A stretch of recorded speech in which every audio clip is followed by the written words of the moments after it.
Today, Iran is in political turmoil. People are revolting against the Islamic Republic's theocratic regime, and I have even seen a massive protest where I live, which is in the northern United States, far from the Middle East. When most people think of Iran today, they may very well think of this regime, which everyone was protesting. But from the 7th century BCE to the 7th century CE, Zoroastrianism dominated Persian society until the forced conversion of the Zoroastrian Persians by the Muslim Arabs following the conquest of the Sasanian Empire in 651 CE. Today we will be taking a look at Zoroastrianism from several angles: its origins, a brief overview of its history and pre-Islamic Iranian civilization, its beliefs, the hierarchical structure of the religion, and the religion today. With that being said, I am Xavier, this is the Godcast, and let's jump into it.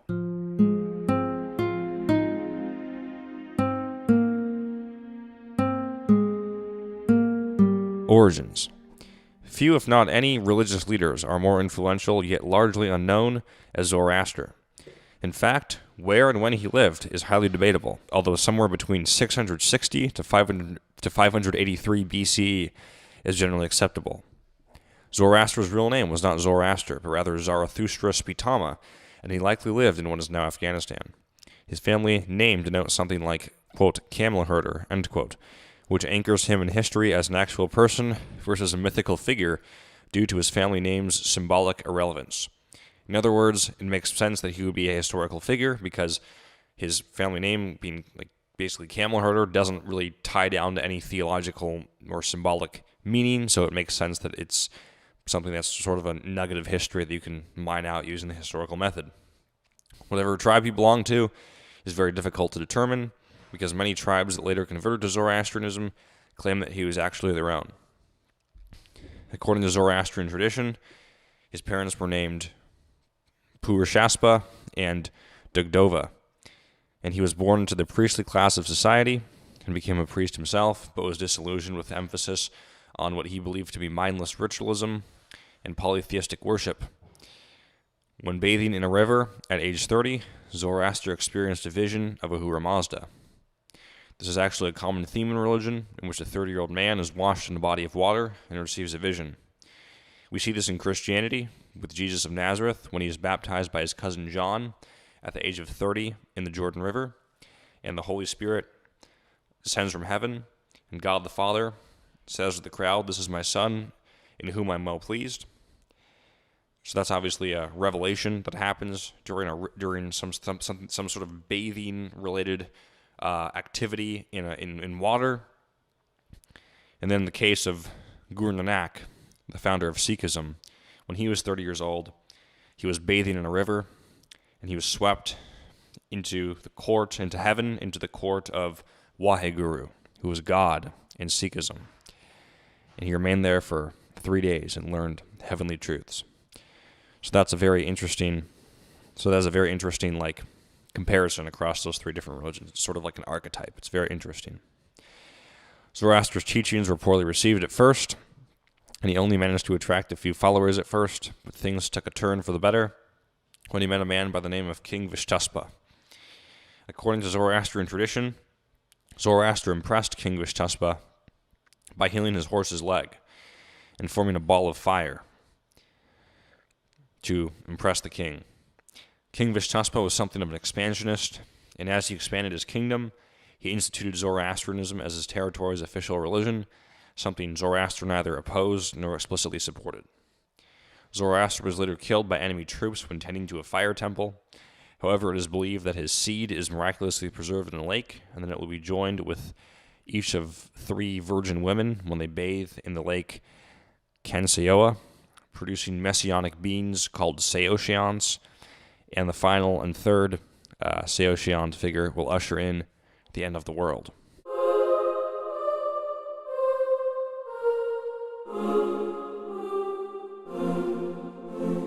History in pre-Islamic Iranian civilization. The founder of the Achaemenid Empire, which encompassed 44% of the world's population, making it the largest in human history by world population, the father of the Persian people, abolisher of slavery in the year 539 BCE, and the only Gentile referred to as a Messiah in the Hebrew Bible, Cyrus the Great was truly one of the greatest people to have ever lived. He was also, however, a devout Zoroastrian, as were many of the other great kings of his dynasty, such as Darius I and Xerxes II. An advocate of religious and cultural tolerance, Cyrus did not force non-Zoroastrians to convert to the religion and did not attempt to root out the traditions of conquered people groups in his empire. The Achaemenid Empire of Cyrus the Great lasted from roughly 550 to 330 BCE before the conquest of the Achaemenid Empire by Alexander the Great, or Alexander the Accursed, as he is called in Iranian literature. This conquest ushered in the Seleucid Empire, which lasted from 323 to 64 BCE. Although the first and only Hellenistic dynasty in Persia was generally seen as a cultural melting pot. The Parthian Empire, which had been rising since 246 BCE, saw the return of a more dominant Iranian culture to the Iranian heartland, and by the time the Parthian dynasty fell to the pre-Islamic Persian dynasty, to the last pre-Islamic Persian dynasty, that is the Sasanian Empire in 224 BCE, Zoroastrianism was elevated to a level of state orthodoxy by the Sasanians it had never yet before reached. Even with the largely conservative Zoroastrian orthodoxy, as seen in the Sasanian Empire, Persia remained incredibly religiously diverse, with Buddhism, Nestorian Christianity, Judaism, Jewish Christian sects, paganism, Neoplatonism, and even a syncretic religion combining many of these religions called Manichaeism, coexisting altogether in different regions of the empire. Although Manichaeism was eventually oppressed and its founder, Mani, was executed by the conservative Zoroastrian imperial clergy, followed by its dissemination virtually everywhere else in the known world, from China to Roman Britain. Unfortunately, the Muslim Arab conquest of Persia in the 7th century led to the destruction of the religion, with virtually all Zoroastrians either forcibly converted to Islam or converting in order to obtain full citizenship, to avoid being taxed by the jizya tax in the new Rashidun Caliphate, into which they were involuntarily incorporated. A small group of Iranians who remained Zoroastrian fled to India, where they created their own community and, over time, ethno-religious group called the Parsis. The Parsis are a very important group of people for a variety of reasons, and we will return to them later.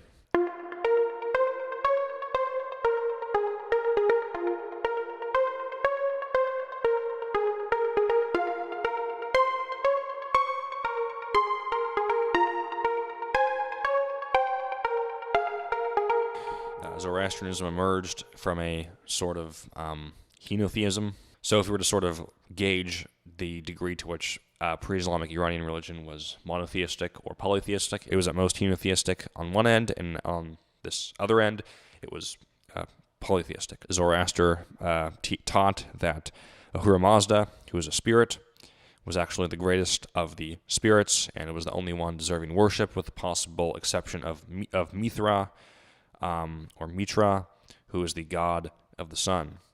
Mithraism, which is a Hellenistic mystery religion, which was a contemporaneous religion to Christianity, based lots of its theology off of, or at least based its aesthetics off of Mitra, which in this culture is known as Mithras. Zoroastrianism taught dualism. It taught that there is a good god and an evil god, or at least good spirit and evil spirit, or at least one of whom is God and the other individual being an opposing spirit. There was Asha and there was Druj. Asha symbolizes perfect order and is associated with the good god, being Ahura Mazda, and Druj is associated with chaos and evilness and darkness, and that is associated with Ingermanu, who is the force or spirit of evilness and chaos. Light is representative of good and Ahura Mazda, and darkness is representative of Ingermanu and evil. As I've stated before, within the Zoroastrian pantheon of spirits, there is Mithra, who is representative of the sun god. There is Havar Katsa, who is the god of the full sun. There is Ardvi Sura Anahita, or Anahita as she is mostly called. She's the goddess of fertility. and wisdom and war, and also water as well, and also health. There's Rashnu, who is the righteous judge of the dead. This is very interesting because in Zoroastrianism there is a belief in a final judgment. Essentially what happens is that there's the bridge of the requitter, as it is called, and every human being who ever lives will be forced to walk across this bridge. If their good deeds outweigh their evil deeds, they will pass over the bridge, and the judge of this bridge will greet them as a beautiful young maiden. But if this is not the case, and their evil deeds outweigh their bad deeds, they will be greeted by a sort of hag would be basically the term, a very kind of scary-looking elderly woman who will that's how the judge will appear to them, who will then throw them off of the bridge into a temporary punishment. Zoroastrians believe in a temporary hell, and they'll be tormented according to their evilness. There are other deities we could talk about, although perhaps the most, or rather, not necessarily deities, but again, spirits, that's probably a more proper term to use. There are other spirits we could talk about, but I will limit it to Zurvan, who is the god of time. Zurvan is very interesting because there was a hypothetical pseudo-Zoroastrian religion that existed, at least in the latter part of the pre-Islamic Persian civilization. And this god, or this religion, believed, or was hypothesized to believe, if it existed, that there was Zurvan, and out of whom came Angermanu and Ahura Mazda. So Zurvan was essentially the chief deity, the originator of all things. And essentially the Zoroastrian scheme played out after that, but basically it's not that Ahura Mazda is this uncreated deity. It's actually that every deity, or at least Ahura Mazda and Angermanu, come out of Zurvan. And then out of those deities come, or at least out of Ahura Mazda, out of those deities / spirits, again, probably spirit would be the more proper term, as Ahura Mazda is the only one who is worshipped, with the possible exception of Mitra. Out of him would come the rest of the spirits. So in regards to Zoroastrian worship, Zoroastrians worship at fire temples. These still exist today in India, obviously. As I've stated before, with the Parsis, they also exist in Iran today as well. Although, of course, Zoroastrianism is now a tiny minority religion in Iran as a result of the brutal destruction of Zoroastrianism. But the Zoroastrian Magi, who in the Gospel of Matthew are presented in the narrative of the birth of Jesus, are the Zoroastrian priestly class. They are responsible for tending the fires at the fire temples, which are meant to be eternal. They're meant to never be put out. Zoroastrianism contains, in terms of its religious texts, the Gathas, which are the oldest texts, which are believed to have been written by Zoroaster himself. Historians would essentially agree on this. The Gathas make up the kernel of the Avesta, which is the larger Zoroastrian text. Additionally, there is the Yasna and the Vendidad. The Vendidad is a text that deals primarily with rituals, and the Yasna is basically the larger grouping which contains the Gathas and the 7 chapters. The 7 chapters describing cosmology and philosophy. It's important to note that Zoroaster himself was in many ways a philosopher, as much of a philosopher as he was a prophet. Actually, his philosophy is very instrumental in the idea of libertarian free will. In a time in which human responsibility was primarily vested in your tribal identity, Zoroaster preached that human beings were individually responsible for their good and evil, and that human beings should take it upon themselves to try to do as much good as possible. This might sound like a no-brainer, but it is a revolutionary idea still unto this day. Zoroaster was accredited of having said the following, saying, quote, "A good deed is worth 1,000 prayers," end quote. Zoroastrianism is structured. Priestly class, people, or specifically boys, are actually ordained priests in their adolescence. So they hold the priesthood from a very young age, about 12. And Zoroastrianism does not have a centralized authority, unlike Catholicism, for example. There's no pope, and there's really no central authority, but individual communities are led by magi. It's also interesting, or perhaps sort of a fun nugget of history to note that the term magus, or which relates to the term magic etymologically, relates to magi. It is believed that the first magicians were magi.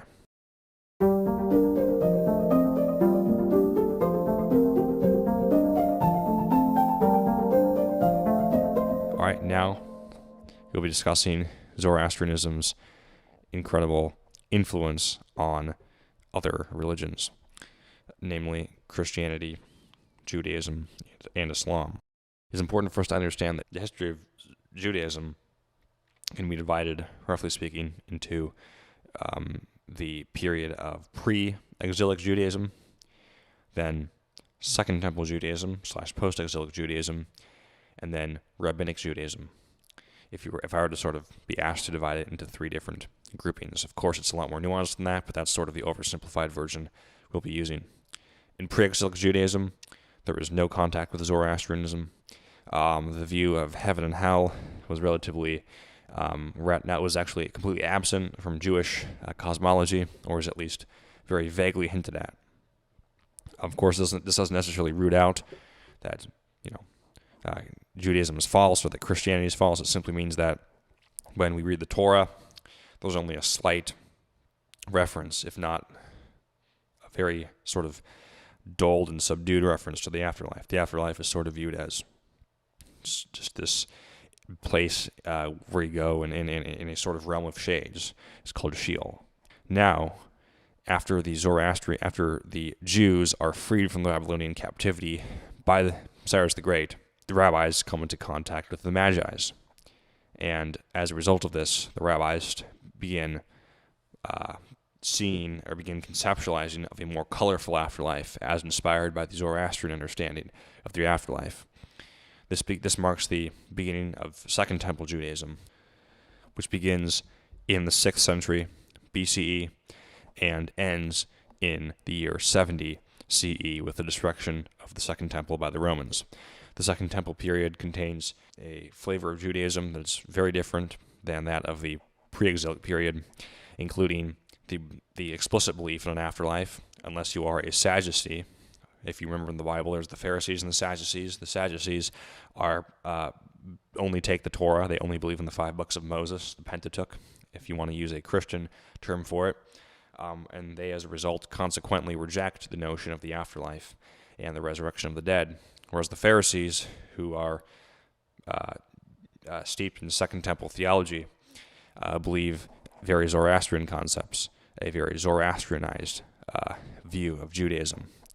They believe in Zoroastrian concepts that have, again, been illuminated in Judaism or added to Judaism, whichever terminology you want to use, which include familiar themes such as, obviously, heaven and hell, a final judgment, and the resurrection of the dead, and the end of the world, and the sort of separation of the mixture, as it is called in Zoroastrianism, as well as Manichaeism, which was inspired by Zoroastrianism. The idea that that evilness and goodness will be separated from one another.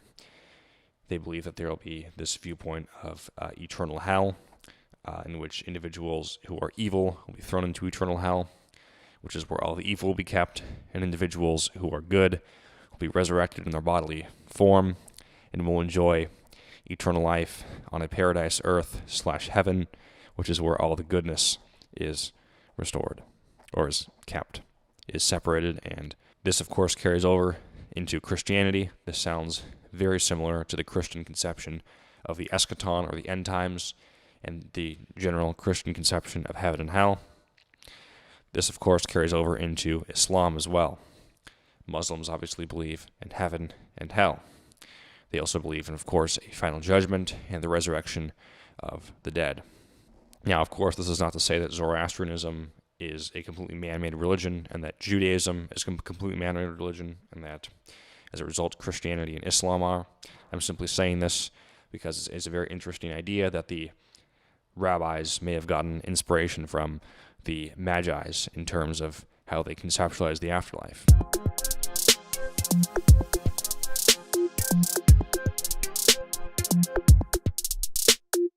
Now, we'll be talking about Zoroastrianism today. Zoroastrianism today is in decline in India. However, there are some very prominent Zoroastrians who are Parsis, or who were Parsis, throughout history. Most people know of Zoroastrianism as the religion of Freddie Mercury. However, less people in the West know of it as a religion of some of the greatest businessmen and industrialists in India. In fact, possibly the greatest philanthropist in human history was a Parsi industrialist by the name of Jamsetji Tata, the founder of Tata Group in India, who donated an estimated $102.4 billion to education, making him basically the greatest philanthropist of all time, or at least for the 20th century. Another prominent Zoroastrian business executive is a man named Cyrus Poonawalla, who founded Serum Institute of India, which is the largest vaccine manufacturer in the world, and was instrumental in responding to the COVID-19 pandemic. So with that being said, I hope that you found this episode interesting. And with that being said, this has been the Godcast. I'm Xavier, and have a great day. And stay tuned.